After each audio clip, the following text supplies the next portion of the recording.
एवं सभा में उपस्थित सभी गणमान्य जनों को मेरा प्रणाम। जिस विधानसभा को आचार्य नरेंद्र देव, पंडित गोविंद वल्लभ पंत और चौधरी चरण सिंह जैसे नायकों ने सुशोभित किया, उस देश की सबसे बड़ी विधानसभा को मेरा सादर प्रणाम। मेरा नाम अर्जुन है, कक्षा 12वीं का छात्र हूं। संविधान के 75 वर्षों की यात्रा पर बोलने हेतु तीर्थों के तीर्थराज प्रयाग से आपके समक्ष उपस्थित हूं।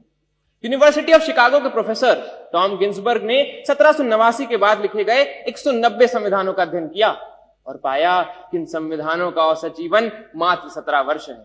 परंतु भारत का संविधान भारत के उत्कृष्ट मानवीय उपादानों का प्रतिनिधित्व करते हुए 75 वर्षों बाद भी आज दृढ़ता के साथ विद्यमान है। यह इसलिए भी क्योंकि भारत का संविधान मात्र 2 वर्ष 11 महीनों के विमर्श से तैयार हुआ एक दस्तावेज नहीं, अपितु 200 वर्षों की सतत साधना से परिणित नवनीत है। ये यात्रा एक राष्ट्र के रूप में हमारी आत्मा का, हमारी सामूहिकता का उत्सव है। प्रसिद्ध जर्मन दार्शनिक इमैनुअल कांट ने अपनी पुस्तक क्रिटिक ऑफ प्रैक्टिकल रीजन में लिखा था कि constitution to be just must achieve the highest level of possible freedom for human individuals. Kant की इसी वैचारिकता को अपनी समस्त समग्रता में समेटने का काम संविधान ने किया और एक समावेशी लोकतंत्र संजोया। भारत का संविधान सिर्फ इसलिए बड़ा नहीं है क्योंकि इसमें 1.5 लाख शब्द हैं, अपितु इसलिए भी क्योंकि इसके पृष्ठों से महात्मा गांधी के हिंद स्वराज, भगत सिंह के क्रांति, अंबेडकर के सामाजिक न्याय और नेताजी बोस के संप्रभु और सशक्त भारत की आकांक्षाएं भी परिलक्षित होती हैं। संविधान की यात्रा सरल नहीं रही है।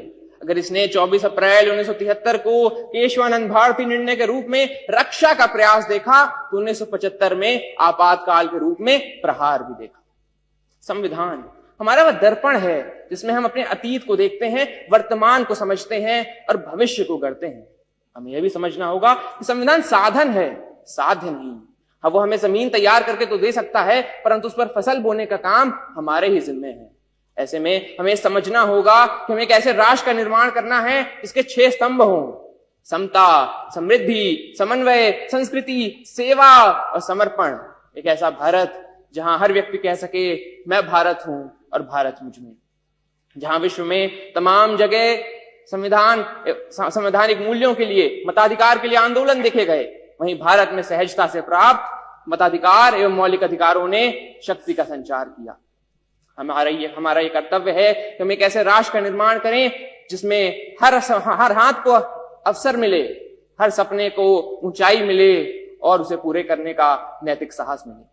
अंत में इतना ही कि हमने तहरीर की है कागजों पर सदियों की बातें, हमने तहरीर की है कागजों पर सदियों की बातें। संविधान यूं ही नहीं, हर लफ्ज में एक कौम की सांसें।